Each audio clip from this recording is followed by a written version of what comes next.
اور مصر اور عراق، جہاں جہاں مسلمان مظلوم ہیں، ہمارا پیارا ان پہ وطن رحم ملک کرے، پاکستان، اور ہمارا ملک پاکستان رحمۃ اللہ علیہ، داتا صاحب رحمۃ اللہ کی برکت سے اللہ اس پاکستان کی بھی حفاظت فرمائے، اور ہر رسا اللہ تعالی آمین من الفتن والشرور۔ آمین ہم داتا صاحب کی اتباع میں کہتے ہیں کیونکہ اب یہ داتا صاحب کا وطن ہے۔ سبحان اللہ۔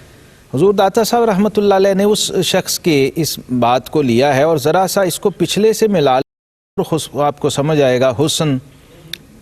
تواتر کا، تسلسل کا، جی پچھلے واقعے سے اس کا تعلق ہے، جی اسی لیے فوراً اس کے متصل ساتھ لائے، ابو جعفر منصور کا دربار اور وہاں پر قضا کی آفر، اور پھر اس واقعے کو مکمل کرنے کے بعد اس پہ داتا صاحب کا تبصرہ، اور فوراً ساتھ یہ واقعہ لانا کہ ایک دفعہ غزنی میں ایک مدعی علم و امامت نے کہا کہ جو صوفی خرقہ پہنتے ہیں یا مرقع پہنتے ہیں، گدڑی جسے کہتے ہیں، یہ مختلف ٹکڑوں سے جوڑ کے بنی ہوئی ہوتی ہے، یہ بدعت ہے۔ جی تو حضور داتا صاحب رحمۃ اللہ تعالی علیہ فرماتے سبحان ہیں اللہ۔ کہ میں نے اس شخص کو جواب دیا جی کہ یہ تم اتنے بڑے بڑے جبے کبے اور ریشمی لباس اور سرکاری ابائیں قبائیں اور خلطیں جو کہ آلریڈی مشکوک یا حرام ذرائع سے حاصل کی گئی ہوتی ہیں، جی بڑی جامع بات ہے یہ، اللہ اکبر، ان کو جو تم پہنتے ہو وہ کہاں کی سنت ہے؟ اب اس میں دیکھیے کتنے پہلو ہیں جو اس چھوٹے اس چند لائنوں میں، سطروں میں داتا صاحب رحمۃ اللہ نے سمو دیے۔ اس کے لیے مفتی صاحب ایک بات میں عرض کروں تو یہ اور کھل جائے گا۔ مکہ معظمہ میں حضرت ابراہیم ابن ادھم رحمۃ اللہ تعالی علیہ بلخ کی سلطنت کو ٹھکرا کے، تخت و تاج کو چھوڑ کے آپ مجاور حرم بنے جی اور راہ طریقت و معرفت کو اختیار کیا، وہیں پر مقیم ہو گئے۔ لیکن آپ کی سیرت میں لکھا ہے کہ آپ نے کبھی آب زمزم نہیں پیا تھا۔ سبحان ایک شخص زمزم لے کے آیا آپ کو پلانے، وہیں بیٹھے تھے حرم میں، تو کہا کہ یہ پی لیں، تو آپ نے فرمایا نہیں میں نے نہیں پینا۔ حیران ہو گیا، مکہ میں رہ رہے ہیں اور کئی سالوں سے رہ رہے ہیں اور حرم کے مجاور ہیں، آب زمزم نہیں پیتے؟ زمزم کیوں نہیں پی رہے آپ؟ تو حضرت ابراہیم ابن ادھم رحمۃ اللہ علیہ نے فرمایا کہ وہ جو زمزم اس وقت کنویں کی شکل میں تھا، جی جی وہ جو کنویں کے اوپر چرخی، رسی اور ڈول لگا ہوا ہے پانی کو جس سے باہر ہم نکالنے، زمزم نکالتے ہیں، وہ مشکوک ہے۔ اللہ اکبر، یہ وہی عباسی دور ہے جس کا ہم پہلے ذکر کر رہے، جس میں امام صاحب کو منصب قضا کی آفر ہوئی اللہ اکبر، اور حرم کعبہ اور مکہ۔ تو امام صاحب رحمۃ اللہ تعالی علیہ کہ اس واقعے کو ذہن میں رکھیے، ابراہیم ابن ادھم رحمۃ اللہ علیہ کے اس فرمان کو ذہن میں رکھیے کہ وہ زمزم بھی نہیں پی رہے جو مشکوک ذرائع سے آیا ہے۔ خود زمزم پاک ہے، خود زمزم مقدس ہے، لیکن اس مشکوک ذریعے سے۔ تو آپ داتا صاحب رحمۃ اللہ فرماتے ہیں کہ میں نے اس شخص سے کہا کہ تم ان فقیروں، درویشوں اور صوفیوں کے جبے پر اور ان کی گدڑی پر اور خرقے پہ اعتراض کرنے والوں، ذرا یہ تو بتاؤ کہ یہ ریشمی لباس، مخمل و کم خواب کے یہ جبے اور یہ جو کپڑے تم پہنی پھرتے ہو جو شرعاً اس امت کے مردوں پر حرام ہیں، یہ کہاں کی سنت ہیں اور یہ کہاں سے جائز ہیں؟ اور نمبر دو، تم انہیں حاصل کیسے کرتے ہو؟ جی جن ذرائع سے تم ان کو حاصل کرتے ہو وہ ذرائع بھی حرام ہیں، جی وہ بھی ناجائز ہیں، خوشامد سے، چاپلوسی سے اور دنیا داروں کی مدح سرائی سے اور ان کے قصیدہ خوانی سے تم ان کا قرب حاصل کرتے ہو، اور پھر یہ جبے اور کبے، اور پھر اس کے مقاصد کیا ہیں اللہ، کہ تم لوگوں پر اپنا روب، دبدبہ اور دھاک بٹھا سکو، بڑی لطیف سی بات ہے، ظلم کر سکو۔ بڑی لطیف سی اب بات یہ غیر عالم صوفی نہیں کر سکتا۔ اللہ اکبر، اللہ، یہ امام اعظم ابو حنیفہ کا فیضان فقاہت ہے جو حضور داتا صاحب رحمۃ اللہ کی ذات میں بول رہا ہے۔ سبحان اللہ، اسی لیے اسی چیپٹر میں لائے ہیں، اسی کے تحت لائے ہیں کہ یہ امام اعظم ابو حنیفہ کا فیضان حضور داتا گنج بخش علی حجویری رحمۃ اللہ علیہ کی مجسم شکل میں ہمارے پاس الحمدللہ یہاں پاکستان میں اور شہر لاہور کے اندر آیا۔ آپ کی یہ فقاہت نے اس مدعی علم و امامت کو، آپ نے اسی لیے مدعی علم و امامت کہا کہ جو صرف علم ظاہر تک محدود تھا اور علم باطن کی باریکیوں تک اور اس میں بڑی نہیں لطیف سی پہنچا۔ بات حضرت یہ ہے کہ جو معترض ہے، جو اعتراض کرنے والا ہے دوسرے کے ظاہر کو دیکھ کر، آپ نے اس میں ایک دعوت فکر دی ہے کہ ذرا اپنی طرف بھی جی بے شک جھانکو، اور ساتھ اس میں یہ بھی کہ تم جس سے بات کر رہے ہو نرا وہ حجرہ نشین صوفی نہیں ہے، جی جی، وہ شریعت کی فقہی باریکیوں کو اور احکام فقہ کو بھی جانتا ہے اور اس زبان میں تم سے بات کر سکتا ہے جو زبان تم بولتے ہو. مدعی علم و امامت تھا نا, خود کو سمجھتا تھا کہ میں عالم ہوں, تو صوفیوں پہ اعتراض کر رہا تھا. تو آپ نے صوفیاء کی نمائندگی علمی زبان میں کی, دلیل کی زبان میں کی, لاجک کے ساتھ کی, اور پھر آخری بات یہ کہی کہ ریشم جو ہے یہ مردوں کے لیے حرام ہے, عورتوں کے لیے حلال ہے, اور دیوانوں کے لیے مباح ہے. اب تم بتاؤ تم ان میں سے کیا؟ ایک یعنی اس کو اگر آپ یقیناً اور علماء اعظام بھی اس کو سن رہے ہیں, ایک جو مناظرانہ طریقہ استدلال ہے, بلا شبہ مناظرانہ طریقہ استدلال ہے, چونکہ عالم ظاہر سے گفتگو ہو رہی تھی, تو اس بالکل مناظرانہ انداز کے الزامی جواب بھی دیے, الزامی جواب بھی دے دیا, اس کے سامنے ایک بطور محاکمہ رکھ دیا کہ اب تم ہی فیصلہ یعنی دوسرے لفظوں میں اسے لاجواب کر دیا, لاجواب کر دیا کہ تم اس کے پاس کوئی جواب نہیں تھا, اور الٹا اسے کہا کہ اپنے گریبان میں ذرا جھانک کے دیکھو کہ تم جو صوفیوں پہ ایک بلا جواز فتویٰ لگا رہے ہو, اور تم پر جائز شرعی فتویٰ کیا ہے. یہی کیفیت لاہور میں ہوئی تھی. مخدوم الملک جو جلال الدین اکبر کے شیخ الاسلام تھے اس زمانے میں, لاہور دارالخلافہ تھا, تو حضرت شاہ حسین رحمۃ اللہ علیہ یہ باغبان پورا چوک میں آپ کھڑے تھے, تو وہ مخدوم الملک نے آپ کو روک لیا. ظاہر ہے وہ سرکاری عہدے دار منصبدار تھا. اس نے کہا تم نے یہ کیا خلاف شرع وضع بنائی ہوئی ہے, اور تم یہ کیا خلاف شریعت حرکتیں کر رہے ہو. تو حضرت شاہ حسین رحمۃ اللہ علیہ, جنہیں لوگ مادو لال حسین کے نام سے جانتے ہیں, شاہ حسین رحمۃ اللہ علیہ وہیں کھڑے ہو گئے, اس کے گھوڑے کی لگام پکڑ لی, اور آپ نے فرمایا کہ مخدوم الملک, ہم پر فقیروں درویشوں پہ اعتراض کرتے ہو اور فتوے لگاتے ہو, تم ابھی کھڑے کھڑے اسی وقت دو فرائض کے تارک ہو. ایک یہ کہ تم پر زکوٰۃ فرض ہے, تم صاحب نصاب ہو, اور تم زکوٰۃ ادا نہیں کرتے, اور زکوٰۃ دین کا رکن ہے. اور دوسرا, تم اتنی استطاعت رکھتے ہو کہ تم پہ حج فرض ہو چکا ہے, اور آج تک تم نے حج نہیں کیا, اور تم ہم فقیروں اور درویشوں پہ اعتراض کرتے ہو. تو حضور داتا گنج بخش علی حجویری رحمۃ اللہ علیہ نے اسی علمی اور فقہی زبان میں اس شخص پر اتمام حجت کیا کہ صوفیاء کرام کا یہ عمل بدعت نہیں ہے, بلکہ یہ تو سنت سے ثابت ہے, اور اس کی اصل ثابت ہے. البتہ وہ چیزیں جو نص سے حرام قطعی ہیں, تم لوگ تو ان کے مرتکب ہوتے رہتے ہو, اور ان میں سے کئی چیزوں کے مرتکب ہوتے رہتے ہو. زمانہ حال میں حضرت اگر ہم دیکھیں تو بہت ساری جگہ پر یہ محافل میں آپ کو بھی یقیناً اتفاق ہوا ہوگا, ہمیں بھی اس کا مشاہدہ رہتا ہے کہ بے شمار ہمارے معاشرے کے وہ افراد وہ دینی اقدار پر اور مذہبی اقدار پر, مسلمہ دینی شعائر پر اس طریقے سے گفتگو کرتے ہوئے نظر آتے ہیں, اور بذات خود وہ اگر اپنے گریباں میں جھانک لیں, اپنی ذات کا اور اس کا جائزہ لے لیں, تو کیا مطلب تو خود اسی شریعت کی زد میں ہوتے ہیں, خود اسی کی زد میں ہوتے خود ان پر کئی چیزیں اسی وقت ایٹ دی اسپاٹ ان پر لاگو ایسے ہی ہو رہی ہوتی ہیں, جیسے داتا صاحب رحمۃ اللہ علیہ نے اس شخص پر کی ہیں. کئی فرائض کے تارک, کئی واجبات کے تارک بیک وقت, اور کئی محرمات کے مرتکب لوگ جو ہیں وہ اس طرح کی باتیں کر رہے ہوتے ہیں. تو یہ چیز ہمیں کشف المحجوب دعوت دے رہی ہے کہ ہم کشف المحجوب کے آئینے میں ذرا جھانک کے خود کو دیکھیں, اور صرف ظاہر سے نہ دیکھیں, اندر سے بھی اپنے آپ کو دیکھیں, کیونکہ صوفیہ کرام صرف ظاہر کو دیکھنے کی دعوت نہیں دیتے, یہ باطن کو بھی دیکھنے کی دعوت دیتے ہیں. اور حضور داتا صاحب رحمۃ اللہ علیہ نے تو بڑا خوبصورت فرمان کشف المحجوب میں لکھا کہ اگر تمہارا باطن مومنانہ ہو اور ظاہر کافرانہ, اللہ اکبر, تمہارا ظاہر مومنانہ ہو اور باطن کافرانہ ہو, تو فرمایا اس سے بہت بہتر ہے کہ تمہارا باطن مومنانہ اور ظاہر کافرانہ ہو. ظاہر کو کوئی دیکھ کے اگر کوئی برا کہہ بھی دے تو وہ بات نہیں, جو باطن کی خرابی سے جو چیزیں, جو شر جنم لیتا ہے اور جو خطرات پیدا ہوتے ہیں صوفیاء کے نزدیک, وہ ظاہر کی خرابی سے نہیں ہیں. تو یہ صوفیاء کا کام ہے کہ یہ دونوں میدانوں میں اور دونوں محاذوں پہ کام کرتے ہیں, ظاہر کی اصلاح درستی اور باطن کی اصلاح اور درستی. صوفی کا خاصہ یہی ہے کہ ظاہر اور باطن دونوں کو درست کرتا ہے, اور اس کے بغیر یہ ہوتا بھی نہیں. جب تک آپ تصوف و طریقت کے ٹریک پہ چڑھتے نہیں, کسی صاحب حال کا دامن تھامتے نہیں, یہ باتیں آپ کو سمجھ ہی نہیں آتی. اس سے یہ بھی پتہ چلتا ہے کہ ظاہر جو ایک بڑا قیمتی جو لباس نظر آ رہا ہوتا ہے, اس کی حقیقت میں جھانکیں, اور ظاہراً ایک سادہ نظر آنے والا لباس اگر اس کی حقیقت میں جھانکیں تو حکم کا زمین آسمان کا فرق پڑ جاتا ہے۔ حضرات اس پر تھوڑی سی بات ہم کریں گے، کیونکہ یہ ہمارے معاشرے میں اور ہماری ذات میں، ہمارے گھروں میں موجود ہماری زندگی سے متعلقہ ایک چیز ہے کہ انسان کا ظاہر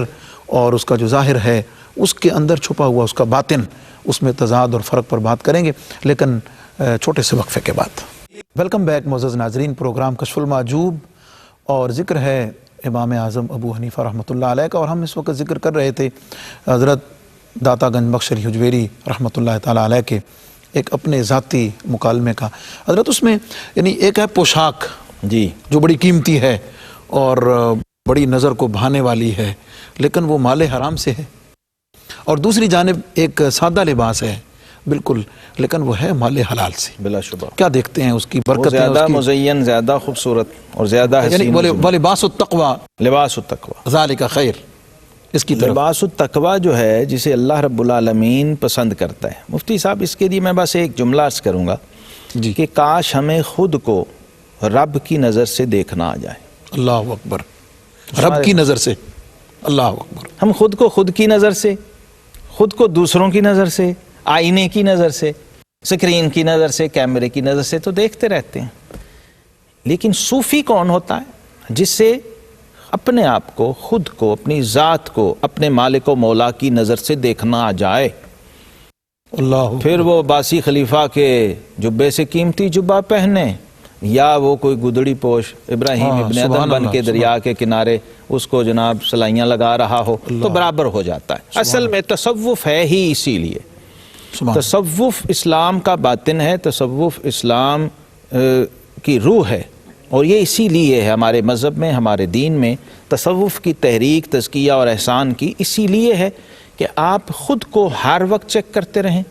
اپنا احتساب خود کرنے کی آپ میں صلاحیت آ جائے، آپ کے پاس وہ پیمانے آ جائیں، سبحان اللہ، اور پھر آپ کو ہر وقت اپنے مالک و مولا کی نظر سے خود کو دیکھنا آ جائے۔ جب یہ آ جاتا ہے تو پھر مخلوق کی مدح و ذم سے آپ بے نیاز ہو جاتے ہیں۔ مخلوق چاہے آپ کی تعریفیں کر رہی ہے، مخلوق چاہے آپ کو برا بھلا کہہ رہی ہے، آپ دونوں سے گزر جاتے ہیں۔ آپ یہ دیکھتے ہیں کہ میں اپنے مالک و مولا کی نظر میں کیسا ہوں۔ حضور غوث پاک رضی اللہ عنہ کا بڑا پیارا فرمان ہے، آپ فرمایا کرتے تھے کہ دنیا کا بدترین انسان وہ ہے جو دیکھنے میں وہ لگے جو وہ حقیقت میں نہ ہو۔ اللہ اکبر، اللہ اکبر، بس یہ پیمانے ہیں، اگر اس پہ ہم خود کو چیک کرتے رہیں، پرکھتے رہیں تو روز مرہ ہم اپنی اصلاح کر سکتے ہیں۔ سبحان اللہ۔ اس واقعہ کے آخر میں جو مکالمہ حضور فیض عالم داتا گنج بخش رحمۃ اللہ علیہ کے ایک مدعی علم و امامت سے ہوا، آپ نے یہ فرمایا کہ حقیقت یہ ہے کہ اگر تمہارے دلوں پر رعونت غالب نہ ہو، دلوں پر رعونت غالب نہ ہو، اور نفس کی گمراہی میں تم پھنسے ہوئے نہ ہو، تو تم نے یہ جو خرقہ پہننے کی اور اس کو بدعت کہنے کی بات کی ہے، اس کے بدلے کو اچھی بات، کوئی اور اچھی بات کر دو۔ یہ ہے تصوف، کیا کہیں گے؟ یہ ہے روحانیت۔ صوفی یہ ترجیح دیتا ہے کہ آپ شر اور خیر جو ہے اس کے اندر جب آپ موازنہ کرتے ہیں تو آپ کا غلبہ طبی خیر کی طرف ہو، جی، نظر آئے۔ شر کی تمیز ضروری ہے، جی، شر کا شعور ضروری ہے، جی، لیکن جب آپ کی زبان کھلے تو اس پر خیر ہو، سبحان، اور آپ اہل خیر میں سے ہوں۔ جی، اور جب آپ اہل خیر میں سے ہوں گے تو پھر کیا ہوتا ہے؟ سعدی شیرازی رحمہ اللہ فرماتے ہیں کہ میں اپنے پیر و مرشد شیخ و شیوخ شیخ شہاب الدین سہروردی رحمۃ اللہ کے ساتھ کشتی میں دریا پہ جا رہے تھے، تو آپ فرماتے ہیں مرا پیر دانائے مرشد شہاب دو اندرز فرمود بر روئے آپ، واہ واہ، یکے این کہ بر خیش خود بھی مباش، دیگر این کہ بر غیر بد بھی مباش۔ وہ کہتے ہیں میری کل زندگی کا حاصل میرے شیخ کی یہ دو نصیحتیں ہیں سبحان اللہ، جو انہوں نے کشتی میں سفر کرتے ہوئے مجھے فرمائی تھیں۔ پہلی کیا کہ اے سعدی، کبھی اپنی خوبیوں کی طرف نہ دیکھنا، خود بھی نہ بننا، سبحان اللہ، اپنے کمالات پہ ہی نظر ٹکا کے نہ بیٹھے رہنا، خود پسندی اور عجب اور انانیت کی دلدل میں غرق نہ ہو جانا، اور دوسرے دیگر ہی کہ بر غیر بد بھی مباش، اللہ، دوسرے میں اگر کوئی برائی ہے بھی تو اس برائی پہ ہی ہر وقت نظر ٹکا کے نہ بیٹھے رہو، کبھی اس کی کسی اچھائی اور کسی خیر اور کسی بلائی کو بھی دیکھو۔ صوفی کی نظر یہ ہوتی ہے کہ وہ ہمیشہ خود میں عیب دیکھتا ہے اور دوسرے میں خوبی دیکھتا ہے۔ لیکن داتا صاحب نے جس شخص کا ذکر کیا ہے جی وہ ایسا ہے کہ اسے دوسرے کی خوبی بھی خامی نظر آ رہی ہے، جی جس کے لیے سیدنا عیسیٰ مسیح علیہ السلام کا جملہ مجھے یاد آ گیا، تاریخی جملہ، جو اس زمانے کے بڑے بڑے مدعیان علم و امامت کو، بنی اسرائیلی فریسیوں کو آپ نے فرمایا تھا کہ اے فریسیو، تمہارا عجیب حال ہے کہ تم مچھر چھانتے ہو اور اونٹ نگل جاتے ہو، جی مچھر چھانتے ہو اور اونٹ نگل جاتے ہو، یعنی دوسرے کی کسی مستحب کا ترک جو ہے اسے پکڑ لیتے ہو، اور اپنے فرائض و واجبات کا بھی تمہیں اگر ترک کر دو تو اس کی کوئی فکر نہیں ہوتی۔ اور اس میں ایک چیز اور جو یعنی بڑی قابل توجہ نظر آتی ہے کہ یہ جو باہمی مجادلہ ہے، جس طرح کا مکالمہ اس نے حضور فیض عالم داتا گنج بخش رحمۃ اللہ علیہ، آپ نے اس کے پیچھے موجود مرض کی نشاندہی کی ہے۔ جی ہاں، بے شک۔ وہ مرض کیا ہے؟ وہ پیدا کہاں سے ہوتا وہ ہے؟ پیدا کہاں سے ہوتا ہے؟ ایک تو رعونت سے پیدا ہوتا ہے، دوسرا نفس کی شرارت سے، کہ دونوں چیزیں جو میں نے آیت پڑھی ہے یہ اسی کا اصل میں عرق ہے، خلاصہ اور ایسنس ہے۔ جی وَاتَّبَعَ هَوَاهُ وَكَانَ أَمْرُهُ فُرُطًا، کہ جو تصفیہ قلب اور تزکیہ نفس سے محروم شخص ہے، الٹیمیٹ نتیجہ ہے لا محالہ کہ وہ رعونت باطنی میں، انانیت میں اور نفس کی خواہش کی دلدل میں پھنسے ہی پھنسے۔ آج کے دور کے جتنے یہ جھگڑے ہیں، خواہ وہ کسی بھی میدان اسی کا نتیجہ ہے، وہ مذہبی ہوں، روحانی ہوں اور سیاسی ہوں۔ جی ہاں، یہ داتا صاحب نے جو تشخیص کر دی ایک کسوٹی ہے، اس پہ ہم پرکھ سکتے ہیں کہ میں جو علمی اختلاف کر رہا ہوں اس میں میری ذات کتنی ہے اور اس میں للہیت کتنی ہے، جی اس میں علم کتنا ہے، دلیل کتنی ہے اور ذاتیات کتنی ہے، اور اگلے کے لیے اصلاح کا جذبہ کتنا ہے۔ انہیں بزرگوں کا طریقہ یہ ہے کہ امام شافعی رحمہ اللہ فرماتے ہیں کہ میں جب بھی کسی مناظرے میں اترا تو اس جذبے سے اترا کہ اللہ میرا مخالف کوئی ایسا حق بیان کرے، ایسی دلیل دے کہ مجھ پر حق واضح ہو جائے۔ اللہ اکبر، اللہ۔ اس نیت سے گیا ہوں۔ قاضی ابو یوسف رحمۃ اللہ فرماتے ہیں میں بھی ہمیشہ یہی نیت لے کے گیا کہ اللہ میرے مخالف کی طرف سے کوئی ایسی اچھی بات سامنے آئے کہ اس سے مجھ پر حق کھل جائے۔ اللہ، کبھی یہ نیت لے کے نہیں گیا کہ میں نے اس کو کافر ثابت کرنا ہے، یا میں نے اپنی مرضی اس کو گمراہ ثابت کرنا ہے، یا میں نے اپنی رائے کو اس پہ مسلط کر کے لازمی اس سے منوانا ہے۔ یہ فرق ہے ان ہمارے بزرگوں میں اور آج کی ہماری سوچ میں اور ہمارے طرز عمل میں، کہ ہم گھر سے ہی طے کر کے، فیصلہ تو ہم نے پہلے ہی کر لیا ہوتا ہے، جی سوچ پہلے بنا لی ہوتی کہ ہم حق پہ ہیں، جی اس لیے اس کا کوئی نتیجہ نہیں نکلتا۔ آپ دیکھیں مناظروں کی تاریخ اٹھا کے دیکھ لیجئے، مجادلہ ہی بنتا ہے، اور اسی لیے مجادلہ، اور امام غزالی رحمۃ اللہ علیہ نے اسی لیے کہا کہ اس میں برکت نہیں ہے مناظرے میں، کیونکہ وہ مناظرہ کم، مجادلہ زیادہ ہے، مجادلہ ہو جاتا ہے۔ حضور سیدی داتا گنج بخش علی اجمیری رحمۃ اللہ تعالی علیہ نے جس خوبصورت اسلوب کے ساتھ امام اعظم ابو حنیفہ رحمۃ اللہ علیہ کی شان کا ذکر کیا ہے، وہ سلسلہ جاری و ساری ہے۔ اس سلسلے میں ایک اور خواب جو حضرت امام اعظم ابو حنیفہ رحمۃ اللہ تعالی علیہ نے دیکھا، اور خواب میں حضرت نوفل بن حیان رحمۃ اللہ علیہ کی زیارت کی۔ حضرت میں چاہوں گا کہ آپ خود پہلے وہ خواب اور زیارت کو بیان فرمائیں، پھر اس پر ہم تھوڑی سی گفتگو انشاءاللہ کرتے ہیں۔ حضرت اب دیکھیے مفتی صاحب، اس میں کہ داتا صاحب رحمۃ اللہ کئی خواب لائے ہیں، جی میرا خیال ہے بڑی کثرت سے اس کثرت کے ساتھ خواب لائے ہیں۔ خواب کی اہمیت صوفیہ کے ہاں کیا ہے، بھی ذہن میں رکھنے والی بات ہے۔ قرآن نے کیا کہا، لہم البشریٰ فی الحیات الدنیا و فی الآخرہ، اس کی تفسیر میں لیکن یہ پیش نظر رہے ہمارے ناظرین کے کہ یہ خواب امام اعظم ابو حنیفہ کے ہیں، بے شک یہی اولیاء اللہ کی بات، اولیاء اللہ کی بات ہو رہی ہے کہ جس وقت اولیاء اللہ کو، اور حضور علیہ السلام سے جب پوچھا صحابہ نے کہ اس کا کیا مطلب ہے لہم البشریٰ فی الحیات الدنیا و فی الآخرہ، تو آپ صلی اللہ علیہ وسلم نے فرمایا اس کی خواب جو ہے، اس کی تعبیر جو ہے، اچھے، اس آیت کی تفسیر اچھے خواب ہیں، رؤیت الصالحہ، رؤیت الصالحہ، اچھے خواب۔ تو یہ انہی رؤیا صالحہ میں سے ہے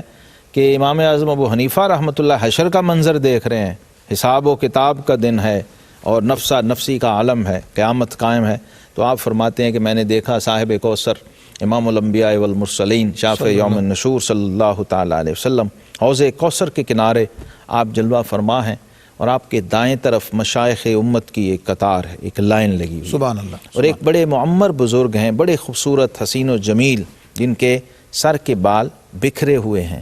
اور انہوں نے اپنا رخسارہ مبارکہ سرکار کائنات امام الانبیاء والمرسلین صلی اللہ تعالیٰ علیہ وسلم کے شانہ اقدس پر، آپ کے چہرہ مبارک پر رکھا ہوا ہے۔ ایسے لگتا ہے، ایسا قرب چھلک رہا ہے ان کے اس کھڑے ہونے کی کیفیت سے کہ کوئی بہت ہی مقرب بارگاہ، اور ان کے برابر حضرت نوفل بن حیان کھڑے ہیں۔ اللہ ظاہر مقبولیت و محبوبیت کی بہت بڑی دلیل ہے۔ تو امام اعظم ابو حنیفہ رحمۃ اللہ تعالیٰ علیہ فرماتے ہیں کہ انہوں نے جیسے ہی مجھے دیکھا کہ میں ان کی طرف آ رہا ہوں تو سلام فرمایا، تو میں نے انہیں کہا کہ مجھے پانی دیجیے۔ تو آپ فرماتے ہیں کہ انہوں نے کہا کہ میں حضور صلی اللہ علیہ وسلم سے اجازت لے لوں۔ اللہ اکبر، آداب، سبحان اللہ۔ صوفیہ کرام جو نزاکتوں کو اور باریکیوں کو سمجھتے ہیں، تو کہتے ہیں سرکار دو عالم صلی اللہ علیہ وسلم نے ایسے انگلی مبارک سے ان کو اشارہ فرمایا جی کہ ان کو پانی دیں، پانی پلائیں۔ تو فرماتے ہیں میں نے پانی پیا اور میرے جو ساتھ لوگ تھے ان کو بھی پانی پلایا۔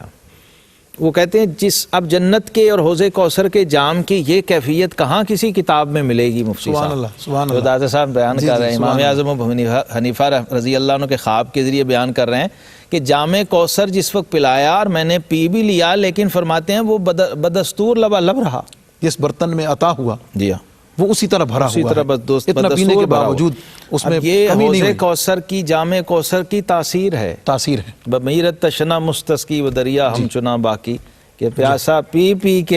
کے سراب ہو جائے،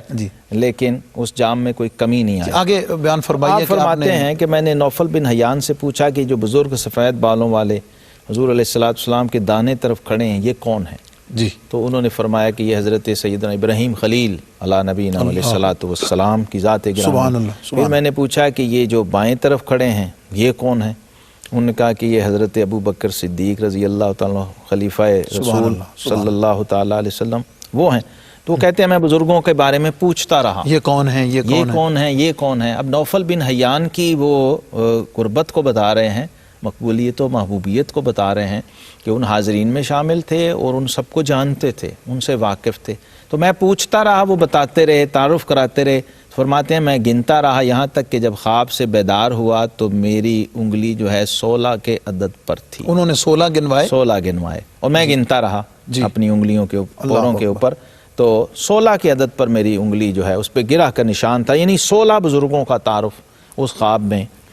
حضرت نوفل بن حیان رضی اللہ تعالیٰ نے امام اعظم ابو حنیفہ رحمۃ اللہ تعالیٰ علیہ سے کروایا۔ جی حضرت، یہ جو خواب بیان ہوا، اور اس میں سب سے پہلے تو میں یہ چاہوں گا کہ حضرت امام اعظم ابو حنیفہ رحمۃ اللہ تعالیٰ علیہ کا جو قرب ہے کہ حضور علیہ الصلوۃ والسلام کی اجازت سے حوض کوثر کا جام عطا کیا جانا، جی، اور اس کے ساتھ ساتھ ان بزرگوں کی زیارت، ان کی پہچان حضرت نوفل بن حیان رضی اللہ تعالیٰ عنہ کے ذریعے سے، کیا فرمائیں گے بارگاہ مصطفیٰ میں اس قرب کی جی، اور حضور علیہ السلام کی بارگاہ امام سے صاحب فیض یابی کی کیا کیفیت ہے؟ امام صاحب رحمۃ اللہ تعالیٰ علیہ کا بارگاہ رسالت میں آپ صلی اللہ علیہ وسلم سے تعلق تو ازہر من الشمس ہے، جی، کیونکہ اور کتابیں تو کیا صرف یہی کشف المحجوب میں جتنے اشارے خوابوں کے اور بشارتوں کے داتا صاحب جی رحمۃ اللہ آپ نے ذکر فرمایا، اور ہمارے معزز ناظرین کو بھی یاد ہوگا اتنے ہی کہ کافی ہیں۔ ابتدا ہی وہاں سے ہوئی ہے، وہاں سے ہوئی ہے بارگاہ کہ رسالت خلوت میں۔ نشینی تو کا میں ارادہ سمجھتا فرمایا۔ ہوں کہ امام اعظم ابو حنیفہ بارگاہ رسالت میں آپ صلی اللہ علیہ وسلم کا انتخاب ہیں، سبحان اللہ، اور محبوبیت کی یہ معراج ہوتی ہے کہ کوئی خود چنے۔ سبحان اللہ، اسی کو صوفیہ مرید اور مراد کہتے ہیں۔ جی، مرید وہ ہے جو خود جائے، اور مراد وہ ہے جس کو لایا جائے، چاہا جائے، طلب کیا جائے۔ فاروق اعظم رضی اللہ عنہ کو اسی لیے مراد رسول کہا گیا کہ انہیں مانگ کے لیا۔ امام صاحب رحمۃ اللہ تعالی علیہ بھی مراد ہیں، سبحان اللہ، اور آپ صلی اللہ تعالی علیہ وسلم کی نگاہ انتخاب ان پہ پڑی، ان کی باطن پہ، ان کی روح پہ اور ان کی فقاہت پہ، تو آپ صلی اللہ علیہ وسلم نے ان کو چنا خدمت دین کے لیے۔ اور پھر امام صاحب رحمۃ اللہ تعالی علیہ کا یہ محشر کے منظر میں خود شامل ہونا، اتنے ان بزرگوں میں جنہیں آپ خود گن رہے ہیں، آپ خود بھی تو انہی میں سے ہیں۔ بے شک، سبحان اللہ۔ اس میں دیکھیے کہ کہتے ہیں کہ میں نے کہا کہ مجھے حوض کوثر سے پانی پلائیں، تو نوفل بن حیان نے کہا میں اجازت لے لوں، سبحان اللہ، تو ادھر آپ صلی اللہ علیہ وسلم نے انگلی مبارک سے اشارہ کر دیا، اللہ اکبر، یعنی آپ صلی اللہ علیہ وسلم کی نگاہ کرم پہلے سے امام اعظم ابو حنیفہ پہ تھی کہ ابو حنیفہ آ رہے ہیں اور جام کوثر ان کو پلانا ہے، سبحان اللہ، تو کوئی تاخیر نہیں ہوئی، پہلے ہی اشارہ فرما دیا کہ ہاں ہاں ابو حنیفہ کو پانی پلاؤ، جام کوثر پلاؤ۔ یہ تعلق ہی امام صاحب رحمۃ اللہ کے تعلق کی بات ہے۔ اگلا خواب جس کا ذکر کیا حضور داتا صاحب نے، وہ اس میں بھی یہی ہے، اس میں بھی یہی کہ اس میں کیفیت۔ جو متبعین کا لفظ ہے کہ آپ نے حضور امام اعظم ابو حنیفہ رحمۃ اللہ علیہ نے فرمایا کہ میں نے بھی پیا اور میرے ساتھیوں نے اور بھی میرے پیا، ساتھی جو تھے انہیں جو بھی ساتھی پلایا، تھے، جی ہاں، ظاہر ہے امام ہیں جی، تو امام اکیلا تو نہیں ہوتا، جماعت بھی ساتھ، مقتدی بھی ساتھ ہوتے ہیں، کیونکہ امام کا تحقق ہی جی تحقق اس کے امام کہنے کا مطلب ہی یہ ہے کہ جب امام جا رہا ہے، جیسے یہ جو اگلا خواب ہے اس میں یہی تو کہا کہ حضور علیہ السلام نے داتا صاحب کو کہ علی حجویری یہ تیرے اور تیرے شہر والوں کے امام ابو حنیفہ ہیں۔ سبحان اس کا مطلب یہ ہے کہ امام صاحب رحمۃ اللہ تعالیٰ علیہ ان کے وہ ساتھی جن کا ابھی ہم نے ذکر کیا ہے، جی، فضیل بن ایاز کا، داؤد طائی کا، بشر حافی کا، ابراہیم ابن ادم کا، حضرت داؤد طائی کا، حضرت محمد بن حسن شیبانی، قاضی ابو یوسف، مصر بن قدام کا، ظفر بن حذیل کا رضی اللہ عنہم، جنہوں نے سب کچھ یقیناً اپنا وہ جو 40 کا بورڈ تھا اور جنہوں نے کل زندگی پھر امام صاحب کے ساتھ گزاری ہے اور خدمت کی ہے اور اس فیضان فقاہت حنفیت کو آگے پہنچایا اور پھیلایا ہے، وہ اس حوض کوثر کی حاضری میں امام صاحب کے ساتھ ہوں گے اور سیراب ہوئے ہوں گے اس اور اس جام میں کوثر سے۔ ایک روحانی سی بات اور تعبیر یہ ہے کہ نبی پاک صلی اللہ علیہ وسلم کی دائیں جانب جو خوبصورت خوشرو ہستی جن کے بارے میں تعارف کرایا گیا کہ یہ حضرت ابراہیم خلیل اللہ علیہ السلام ہے، تو حضرت ابراہیم علیہ السلام، پھر نبی پاک صلی اللہ علیہ وسلم، پھر حضرات صحابہ اعظام ابو بکر صدیق رضی اللہ تعالیٰ عنہ، پھر وہ مجلس، اور پھر اس میں حضرت امام اعظم ابو حنیفہ رحمۃ اللہ علیہ کی موجودگی، جی آپ کا جو فقہی تتبع ہے اتبع ملت ابراہیم حنیفہ، یہاں اس تک حنفیت اور حنیفیت کے ساتھ کیسے مطلب کیسے آپ اس کو منسلک یہ بات جڑ رہی ہے۔ امام اعظم ابو حنیفہ رحمۃ اللہ تعالیٰ علیہ، دیکھیں حضرت ابراہیم خلیل اللہ علیہ السلام کا تعارف بھی قرآن میں امام کے طور پہ کرایا گیا، جی وہ امام ہیں، جی اور ابراہیم علیہ السلام کے بارے میں تو کہا گیا کہ ابراہیم علیہ السلام خود اکیلے ہی ملت ہیں، سبحان اللہ، خود پوری جماعت ہیں، تنہا ایک ذات، اور اسی لیے آگے حکم دیا کہ واتبع ملت ابراہیم حنیفہ، ہم ملت ابراہیمی ہیں، جی امت محمدی ہیں اور ملت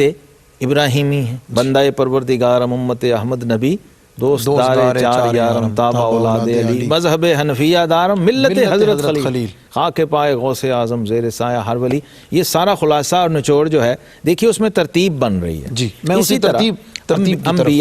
انبیاء میں جد الانبیاء حضرت ابراہیم خلیل علیہ السلام ہیں، اور امام الانبیاء حضور علیہ السلام کی ذات گرامی ہیں، اور امام الصحابہ، امام الخلفاء، اللہ، اور افضل الخلق بعد الرسل سیدنا صدیق اکبر رضی اللہ تعالیٰ عنہ ہیں، اور چوتھے نمبر پہ امام الائمہ سراج الامہ امام اعظم ابو حنیفہ رضی اللہ تعالیٰ ترتیب جو ہے، دیکھیے ایک ترتیب آ رہی ہے، امامت آ رہی ہے، جی جی مسلسل امامت ہے، یہ امامت کا تسلسل ہے، اور ہمہ جہت امامت آ رہی ہے، جزوی امامت نہیں ہے۔ انبیاء میں کلی امامت حضرت ابراہیم خلیل علیہ السلام کو ہے، اور اس کے بعد نبی کریم امام الانبیاء والمرسلین صلی اللہ تعالیٰ علیہ وسلم کو عطا ہوئی ہے، اور آقا علیہ السلام کی وراثت و تبعیت اور نیابت کاملیت کے ساتھ سیدنا صدیق اکبر رضی اللہ عنہ کو صحابہ میں عطا ہوئی ہے،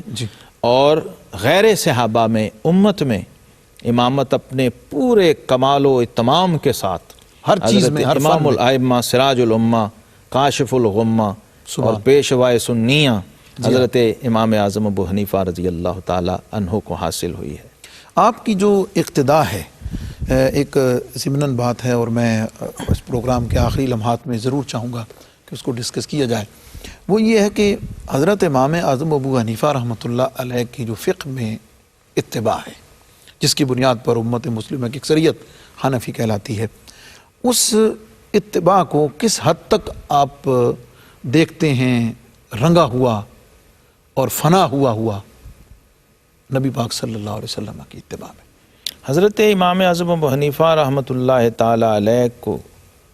داتا صاحب رحمۃ اللہ تعالی نے جہاں پر یہ باب ختم کیا ہے، وہ اپنا خواب بیان کر رہے ہیں، اور اس میں جو داتا صاحب نے نچوڑ نکالا ہے وہی میں سمجھتا ہوں حاصل ہے، اور وہ حرف آخر ہے کہ داتا صاحب فرماتے ہیں کہ میں نے دیکھا کہ امام اعظم ابو حنیفہ کو حضور علیہ السلام نے اٹھایا ہوا ہے بلال حبشی رضی اللہ عنہ کے مزار پر، میں سویا ہوا تھا، تو آقا علیہ السلام کا امام اعظم کو اٹھائے ہوئے ہونا اور ان کے سر پہ اپنی چادر کا سایہ کیے ہوئے ہونا، داتا صاحب فرماتے ہیں میں سمجھ گیا کہ میرا امام جو ہے یہ باقی اس صفت نہیں ہے، فانی اس صفت ہے۔ اب یہ اتنا بڑا تبصرہ ہے مفتی صاحب کی، اس کی تفصیلات میں اور جزیات میں جائیں تو کیا کیا کچھ اس کے اندر مضامین اور معانی اور مفاہیم پوشیدہ ہیں، جو دو لفظوں میں داتا صاحب رحمۃ اللہ نے بیان کر دیا کہ مجتہد کئی طرح کا ہوتا ہے۔ حدیث پاک میں آتا ہے کہ ان اصاب فلہ اجران و ان اخطا فلہ اجر، اگر مجتہد جو ہے صحیح اور درست فیصلہ کرے، استنباط کرے تو اس کو 2 گنا اجر ہے، اور اگر کہیں خطا اور سہو بھی ہو جائے تو بھی 1 نیکی۔ لیکن امام صاحب کا اختصاص و امتیاز داتا صاحب رحمۃ اللہ نے بتایا کہ میں سمجھ گیا کہ میرا امام اپنے قدموں پہ نہیں چل رہا بلکہ نبوت کے قدموں پہ چل رہا ہے، اور اس کے مختی ہونے کا امکان نہیں، کیونکہ یہ باقی صفت نہیں ہے، یہ فانی صفت ہے، اپنے آپ سے خالی ہو چکا ہے، اپنی نفسانی رائے اور خواہش سے مبرہ اور ماورا ہے، اور قال اللہ و قال رسول کے اندر فنا ہے، جو کہتا ہے اور جب کہتا ہے اللہ اور اس کے رسول صلی اللہ علیہ وسلم کے حکم کی روشنی میں کہتا ہے، اور آقا کریم علیہ السلام کی اسے تائید و حمایت حاصل ہے۔ یعنی آپ کے جو متبعین ہیں، جو آپ کی اتباع اور آپ کی نسبت کی وجہ سے حنفی کہلاتے ہیں، ان کے لیے اس میں یک گنا بہت بڑی بشارت ہے، بشارت بھی بہت ہے، بڑی سند ہے، بہت بڑی تقویت ہے کہ الحمدللہ تعالی جب آپ کہتے ہیں کہ میں حنفی ہوں، میں امام اعظم ابو حنیفہ رحمۃ اللہ علیہ کے اجتہاد اور قول اور رائے پہ عمل کر رہا ہوں اور ان کی تقلید پہ ہوں، اور ان کا جو پٹہ تقلید ہے وہ اپنے گلے میں ڈالے ہوئے ہیں، تو اس کا مطلب یہ ہے کہ آپ ابو حنیفہ ان حماد بن ابی سلیمان ان ابراہیم ان نخعی ان علقمہ ان ابن مسعود ان رسول اللہ صلی اللہ علیہ وسلم کی چین کے اندر جڑے ہوئے ہیں، اور جو فیضان رسالت بارگاہ رسالت مآب صلی اللہ علیہ وسلم سے چلتا ہوا عبداللہ ابن مسعود رضی اللہ عنہ سے ہو کے حضرت امام اعظم ابو حنیفہ تک پہنچا ہے، آپ اس سے فیض یاب ہو رہے ہیں۔ سبحان اللہ۔ معزز ناظرین، بڑی خوبصورت گفتگو، اور جس پہلو کو ہم نے ابھی تھوڑا ڈسکس کرنا شروع کیا ہے اس میں تشنگی ہے، اور انشاءاللہ العزیز ہم حضرت امام اعظم ابو حنیفہ رحمۃ اللہ تعالیٰ علیہ کی ذات بابرکات کے حوالے سے آپ کے جو پیروکار ہیں، آپ کے جو تقلید کرنے والے ہیں، خوش نصیب ہیں اور بشارت یافتہ آپ کے متبعین ہیں، ان کا کچھ ذکر اور اس حوالے سے امام اعظم ابو حنیفہ رحمۃ اللہ علیہ کی کچھ شان انشاءاللہ العزیز اگلے پروگرام میں آپ کے گوش گزار ضرور کریں گے۔ اس وقت تک اپنے میزبان کو اجازت دیجیے۔ میں بہت شکر گزار ہوں حضرت علامہ محمد شہزاد مجددی صاحب کا، آپ تشریف لائے اور آپ نے بڑے خوبصورت انداز سے پروگرام کو نبھایا۔ معزز ناظرین، اپنوں کا دائیں بائیں سب کو بہت خیال رکھیں، اس میں ہم سب کی بہت بھلائی ہے اور اسی میں فائدہ ہے، اور یہی حکم خداوندی ہے۔ اگلے پروگرام تک کے لیے اجازت دیجیے۔ والسلام علیکم ورحمۃ اللہ وبرکاتہ۔